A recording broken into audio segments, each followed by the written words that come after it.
에스겔 10장 말씀입니다. 에스겔 10장은 하나님께서 하나님의 성전을 떠나신다 하는 그런 내용입니다. 지금 에스겔이 본 환상의 내용이 하나님께서 성전에 머무셔야 할 하나님께서 이제 성전을 떠나시는 모습을 기록하고 있습니다. 여기에 그룹 이야기가 나오는데, 원래 하나님이 머무시는 곳이 그 지성소 안에 시은자라 하여 이 언약궤 위에 거기 머물고 계신 것이죠. 거기에 이제 그룹들이 이렇게 지키고 있는 그 가운데에 하나님이 머무시는 것인데, 지금 그 그룹들이 움직이고 있는 것입니다. 지금 뇌생물 이런 모습들을 묘사하면서 그들이 이렇게 움직이는, 이제 바퀴가 달리고, 그러니까 결국 하나님께서 이동하고 계시는 것을 에스겔이 본 것이죠. 그래서 그 성소에 계셔야 할 하나님께서 지금 문지방 4절에 보니까 문지방으로 옮겨가고 있는 것을 말하고 있죠. 4절 읽어볼까요? 여호와의 영광이 그룹에서 올라와 성전 문지방에 이르니 구름이 성전에 가득하며 여호와의 영화로운 광채가 뜰에 가득하였고, 지금 성전 뜰로 나오시면 안 되는 거잖아요. 하나님은 지성소에 머물러 계셔야 되는데 지금 움직이신 것입니다. 하나님께서. 그래서 문지방, 그 성전으로 들어가는 문지방까지 나오고 계신 것이죠. 성전이라고 하면 그 안에 지성소라는 공간이 있고 상당히 좀 큰데 뜰 문까지 지금 하나님께서 나오고 계시다는 것이죠. 그래서 결국 하나님께서 동문 쪽까지, 그 성전문의 동쪽 문까지 가고 계시다라고 지금 기록하고 있습니다. 그래서 지금 그 문지방을 떠나서 동문까지 18, 19절을 같이 읽어보겠습니다. 여호와의 영광이 성전 문지방을 떠나서 그룹들 위에 머무르니 그룹들이 날개를 들고 내 눈앞에 땅에서 올라가는데 그들이 나아갈 때에 바퀴도 그 곁에서 함께 하더라. 그들이 여호와의 전으로 들어가는 동문에 머물고 이스라엘 하나님의 영광이 그 위에 덮였더라. 이와 같이 지금 하나님께서 지성소에서 문, 그리고 그게 이제 성전 동문까지 이렇게 움직이신 것을 지금 에스겔이 보고 있는 것이죠. 그래서 하나님, 결국 이 얘기는 하나님의 움직이심인데 하나님이 떠나고 계시다는 것입니다. 지금 성전을 떠나고 계신다. 이게 참 가장 큰 문제죠. 하나님이 떠나신다. 우리가 오늘날 교회에서 하나님이 떠나신다라고 생각한다면 이 가장 큰 문제인 것입니다. 하나님의 임재가 없는 것입니다. 교회가 죽은 교회인 것입니다. 그 십자가는 세웠지만 그 교회에 하나님이 안 계시다라고 생각한다면 이건 뭐 끝난 것입니다. 하나님이 안 계시는데 안 되잖아요. 끝나는 것이죠. 하나님이 계실 때 그 안에 은혜가 있고 능력이 나타나고 하나님의 그 사랑과 모든 귀한 그런 것들을 받을 수가 있는 것인데, 하나님이 떠나시면 모든 게 끝나는 것입니다.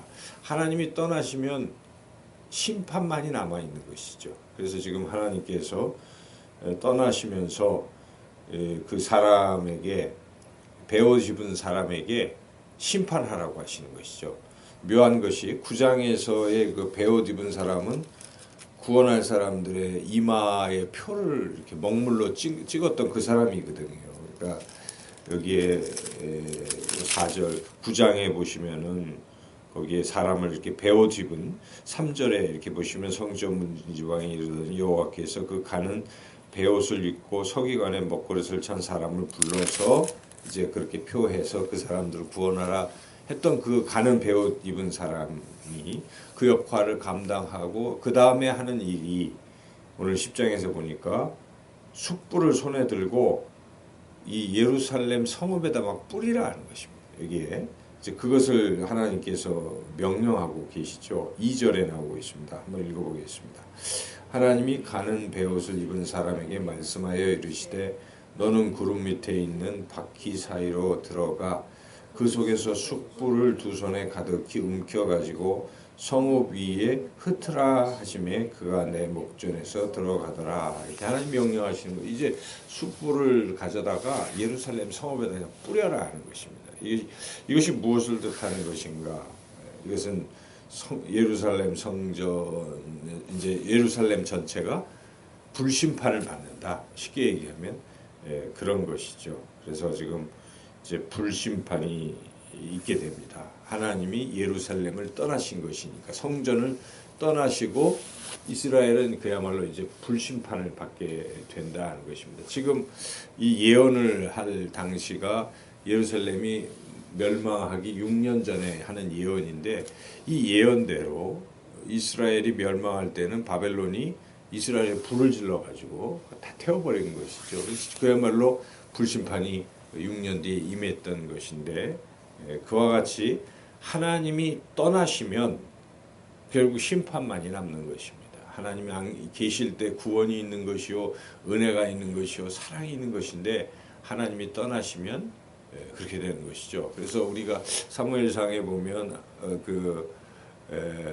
이 언약궤를 빼앗길 때 그 이름을 아가봇이라 해라 해서 이제 떠났다. 하나님의 영광이 떠났다. 이제 그런 표현이 있지 않습니까? 그러니까 하나님의 임재 영광이 떠나는 것이 가장 비참한 일이다 하는 것입니다. 그렇다면 왜 하나님은 떠나시는가? 다시 앞으로 돌아가 본다면 지금 죄를 짓기 때문에 성전에서조차도 제사장들도 그렇고 장로들도 그렇고 백성들도 그렇고 모두가 다 하나님 대신 우상을 섬기는 것이죠. 그럴 때 하나님께서 있을 자리가 없으시니까 떠나신다. 지금 그 연결이 되어 있습니다. 그래서 이것이 오늘날 우리의 삶과 연결을 해본다면 1차적으로 우리 자신은 하나님의 성전입니다. 고린도전서 3장 16절에 너희가 하나님의 성전인 것을 모르느냐라고 그렇게 사도 바울이 말씀하고 있지 않습니까? 그래서 우리는 하나님이 거하시는 곳입니다.